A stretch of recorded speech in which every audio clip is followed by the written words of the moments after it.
Hi Leo, this is Jav. Welcome po sa ating channel. By the way Leo, this is your weekly by tarot reading from September 8 to 14, 2025.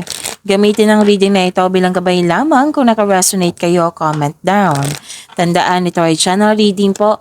Kunin nyo lang po kung ano naka-resonate sa iyo. This is for you Leo.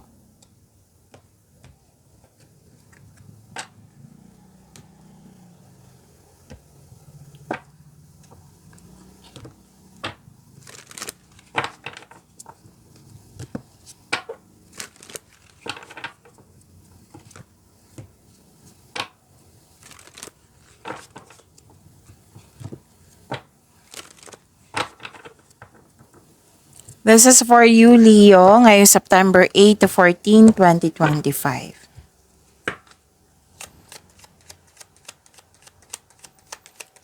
Maraming salamat po sa inyong patuloy na suporta sa mga nag-donate.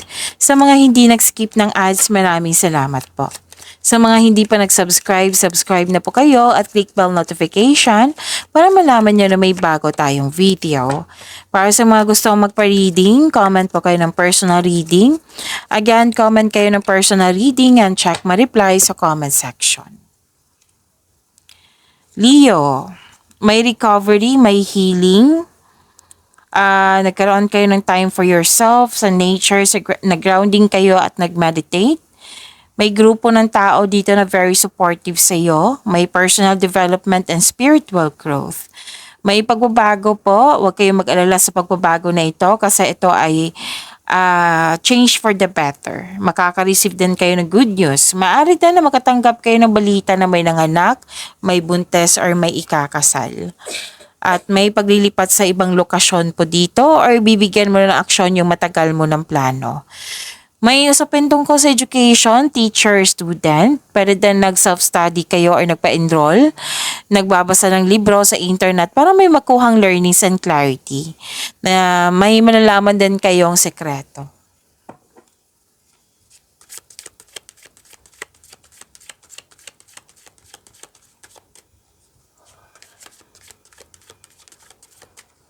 This is your energy, Leo.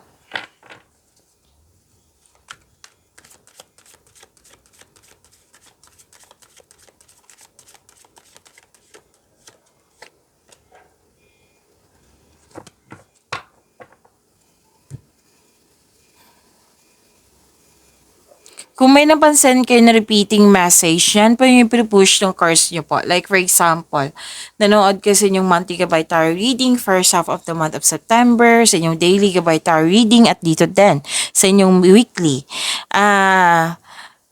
Okay, kung may napansin kayo na repeating message, yan po yung pinupush ng cards nyo na kailangan yung bigyan ng atensyon, solusyon, at aksyon kung maaari po. So, ano yung energy ni Leo?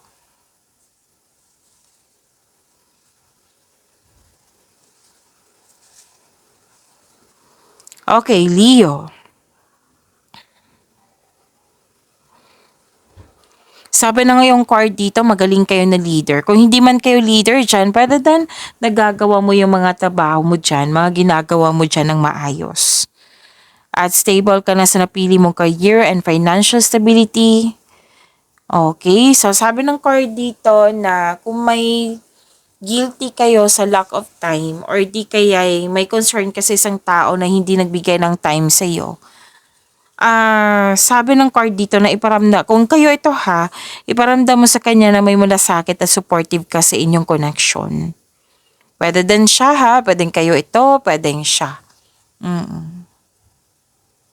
Kayo po ay mapagmalasakit, maaari din emotional. Nagsaset ka ng boundaries or guarded ka while being mindful of those around you.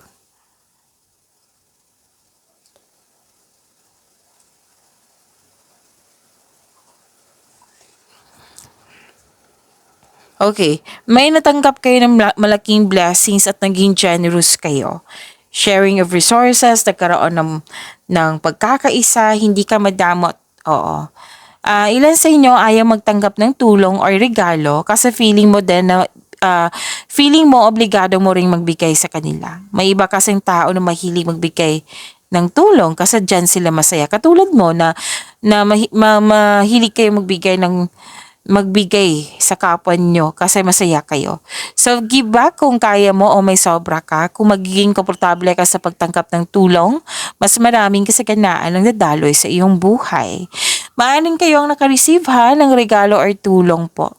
At maaari din makaka-receive kayo ng malaking pera. Pwede din return investment po ito. Kitang-kita ko yung happiness mo dito. Pwede din promotion po ito. Okay?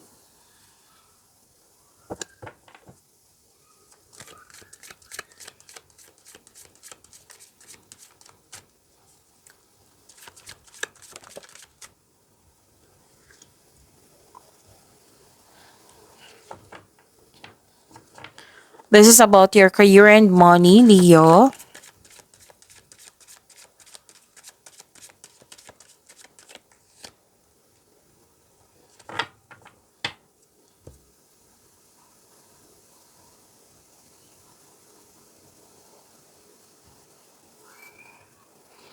Okay, so may nakita ko ditong advice po ito na isipin niyo po yung mga inspiration mo sa buhay para ma-motivate po kayo dyan. Pwede din may alok sa'yo na kailangan mong pag-isipan or kailangan may piliin. Kasi ang iba sa inyo guarded po, ayaw nang masaktan, ayaw mong, na kaya naging wiser ka.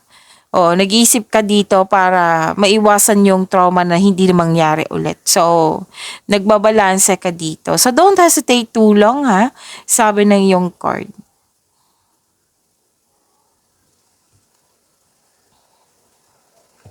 So, may parating na offer po. Actually, dalawang card mismo nagsabi dito na may parating na offer, new opportunities, or project na magbibigay sa iyo ng excitement. Marahil lang yung boss or amo nag-offer sa iyo ng much needed support, pwede din pagtaas ng posisyon, promotion pa rin eh. Oo, nakikita dito, pagtaas ng posisyon, sweldo ba to, kita ba ito? Oo, so this is a second card na nagsabi dito na isipin niyo talaga yung nagbigay ng inspiration sa iyo para ma-motivate po kayo, para ma-enjoy mo yung mga ginagawa dyan. So, nag-clarify nga na may good news kayong ma-receive. So, claim this good news.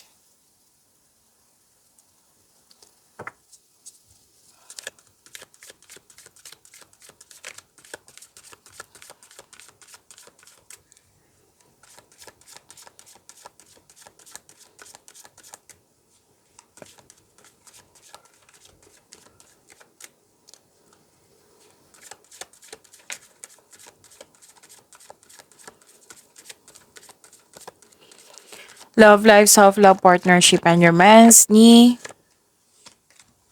Leo.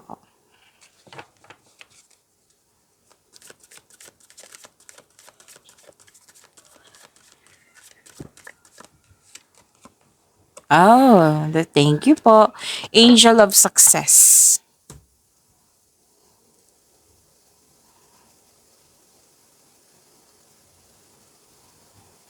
Sa love life, self-love, partnership, and romance, sabi ng yung card po dito, nag-overthink po kayo. So, sana'y ma-overcome nyo po ito. Oo, kayanin nyo po, make change. Kung kailangan nyo ng kausap, then do it. Oo, kung ayaw nyo, then make a journal or diary kung mahilig kayo. So this card tells you to make change. Itong pangyayaring ito ay pansamantala lamang at lilipas din po ito. Why? Kasi, di ba sabi ko kanina sa inyo na worried kayo, stress kayo, pwede na nagkaroon ng anxiety or di kaya ay overthinking. So sana'y ma-overcome niyo po iyan. And I believe ma-overcome mo iyan, Leo. So may celebration ako nakikita dito. Nang dahil sa pagtatapos sa achievement po, monthsary anniversary or any kind of celebration to. Pwede din natapos na yung mga ginagawa nyo. Oo, natapos yung construction ng dream house mo. May nakita kasi ako eh. So, everything you have worked for is coming together. May natapos at nag-celebrate kayo. This is good. Kasi celebration is a positive, can give you a positive energy po. So, may biglaang pagbabago din. Pwede din yung dati mong kaibigan or malapit sa iyo na nagkaroon kayo ng disconnection, maaring may balak kasi siya balak pa po ito na babalik po ito sa iyo at makipag-reconnect. Pwede din tumiwalag ka, nagkaroon ng separation or di kaya cool off to or space. Kasi space is a sign of respect sa inyong sarili, sa inyong connection sa isang tao at sa inyong relasyon. Okay, so pag-imanin niyo po yung blessings sa binigay sa inyo, Leo. See you tomorrow. Maraming salamat po.